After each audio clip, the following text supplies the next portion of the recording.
ये वीडियो आपकी ज़िंदगी बदलने वाली है, इसीलिए इस वीडियो को एंड तक जरूर देखिएगा क्योंकि ये वीडियो बड़ी मज़ेदार है। कहते हैं जिस इंसान का मन उसके बस में नहीं, उसको बर्बाद होते देर नहीं लगती। असल में देखा जाए तो जिसका मन उसके काबू में नहीं, इसका अर्थ है कि वो खुद के काबू में नहीं है। हम जिंदगी में कामयाब होना चाहते हैं, हम रोज मेहनत करना चाहते हैं, हम रोज पढ़ना भी चाहते हैं, लेकिन हमारे चाहने से भला क्या होता है? एक छोटा सा बहाना और सारी प्लानिंग बेकार, और अंत में वही होता है जो हमारा मन चाहता है। और जिस इंसान का खुद की जिंदगी में कोई रोल नहीं, वो भला कामयाब कैसे हो सकता है? बात यहाँ पे समझने की है, जो बात हम जान के भी अनजान बनते हैं। मन को बस में करने का तकनीक सदियों से चली आ रही है, लेकिन एक बात तो तय है, जिसका मन उसके काबू में है वो दुनिया की हर एक चीज़ पा सकता है जो उसे चाहिए, लेकिन जिसका मन उसके काबू में नहीं, वो सफलता के शिखर पे पहुंच के भी उसके हाथ कुछ नहीं लगने वाला। तो चलिए आज इसी के बारे में बात करते हैं जो आपकी जिंदगी बदलने वाला है। गुरुदेव की बातों से प्रभावित होकर उनके एक शिष्य ने प्रतिज्ञा ली कि आज से वो अपनी जिंदगी बदल देगा। हर रोज व्यायाम करेगा और हर दिन काव्य और ग्रंथों को पढ़ेगा और उन्हें याद करने की कोशिश करेगा। अगले दिन से हर चीज की तैयारी करनी थी। गुरुदेव उसको अपने साथ भ्रमण पे लेके गए। भ्रमण पे जाते वक्त पहाड़ी के नीचे खाई थी। उसने गुरुदेव से बोला कि गुरुदेव इस पहाड़ी के नीचे क्या है? गुरुदेव ने जवाब दिया कि तुम इससे ना ही देखो तो अच्छा है, ये तुम्हारे देखने की चीज नहीं, अभी तुम अपने गोल पे ध्यान दो। अगले दिन सुबह उठा, व्यायाम किया, मेडिटेशन करी और किताबों को पढ़ने लगा। वो किताबों को पढ़ रहा था, लेकिन उसका मन बार बार उस खाई पे जा रहा था कि आखिर उस खाई के नीचे ऐसा क्या है जो गुरुदेव ने मुझे देखने नहीं दिया। कुछ तो विशेष बात रही होगी, गुरुदेव ऐसे मना नहीं करते।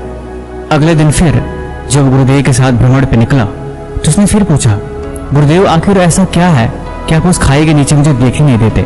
अगर आपकी आज्ञा हो तो मेरा मन बहुत चंचल है, मैं उसे देखाऊं तो शायद मुझे शांति मिले। गुरुदेव बोले ठीक है देख लो, लेकिन तुम वहाँ ध्यान से कुछ नहीं देखोगे। उसने बोला ठीक है। वो गया और जैसे नीचे देखा उसे कुछ चमकती हुई चीज दिखाई दी। गुरुदेव बोले अब तुम वापस आ जाओ। वो लड़के ने कहा कि आप मुझे ध्यान से देखने तो दीजिए, आखिर उस खाई के नीचे वो चीज क्या चमक रही है? गुरुदेव ने बोला आज के लिए बस इतना ही। अगले दिन वो फिर पढ़ाई करने लगा, मंत्रों और श्लोकों को पढ़ता, काव्य और ग्रंथों में भी ध्यान लगाता, लेकिन हर काम में अब मन बार बार उस खाई के बजाय उस चमकीली चीज में लगी रहती कि आखिर वो चमकती हुई चीज क्या है? कहीं कोई हीरा या कोई अनमोल धातु तो नहीं? कुछ तो बात है जो चीज चमक रही थी। उसे रात भर नींद नहीं आई कि आखिर उस खाई में ऐसा क्या है। अगले दिन फिर वो गुरुदेव के साथ भ्रमण पर निकला और इस बार उसने देख ही लिया। गुरुदेव बोले कि आओ तुम्हारी मन की शंका में दूर कर देता हूँ। आज हम पहाड़ी के नीचे वाले रास्ते से जाएंगे, जिस रास्ते में वो खाई साफ साफ दिखाई देती है। लड़का बड़ा खुश हुआ और जल्दी जल्दी चलने लगा ताकि वो सब कुछ देख सके आखिर उस खाई के नीचे है क्या। जब पास गया तो देखा कि वो कुछ नहीं है, पत्थर पे बर्फ जमी थी और उस बर्फ पे सूरज की किरणें पड़ने से वो चमक रही थी। उसके मन की शंका दूर हो गई। तब तक उसे पहाड़ी के नीचे एक गुफा दिखाई दी। गुरुदेव ने बताया कि दरअसल ये गुफा सदियों पुरानी है और इस गुफा के अंदर तक आज तक कोई नहीं पहुंच पाया है। वह लड़का फिर से अपने आश्रम में चला गया। अब उसकी हर शंका दूर होने के बाद भी अब मन बार बार उस गुफा पे लगा रहा कि आखिर उस गुफा में क्या हो सकता है। क्या पता कोई रहस्य हो, कोई ऐसी चीज हो जो गुरुदेव मुझे बताना नहीं चाहते हो। क्या कोई ऐसा राज जिसको मैं अगर जान लूं तो गुरुदेव खुश हो जाए। अगले दिन फिर उठा और ध्यान करके फिर से किताबों को पढ़ने लगा। अब तो मन उसका बार बार उस गुफा पे लगा रहा कि गुफा में क्या हो सकती है, कौन सी ऐसी रहस्यमयी चीज है, क्या कोई दूसरी दुनिया है या फिर कोई ऐसा चीज जो मेरी कल्पना से परे है। कुछ बात तो है।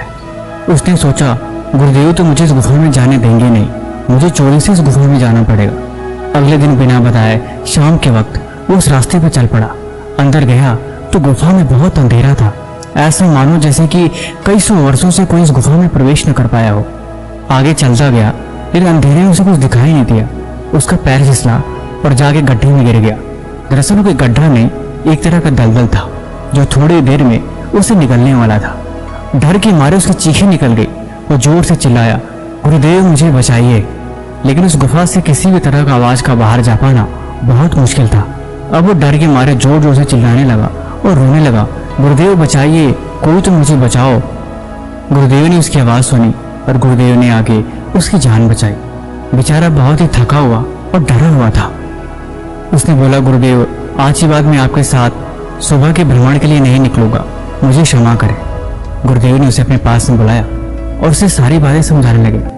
तुमने प्रतिज्ञा ली थी कि तुम कुछ नया सीखोगे, हर दिन व्यायाम, ध्यान, उपनिषदों का ज्ञान और सारी चीजें सीखोगे, लेकिन उसके बाद भी तुमने प्रतिज्ञा तोड़ी।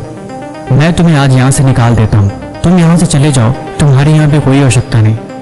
वो गुरुदेव से माफी मांग लगा कि मुझे क्षमा करिए, मेरे से बहुत बड़ी गलती हो गई, आज के बाद मैं ऐसा कभी नहीं करूंगा।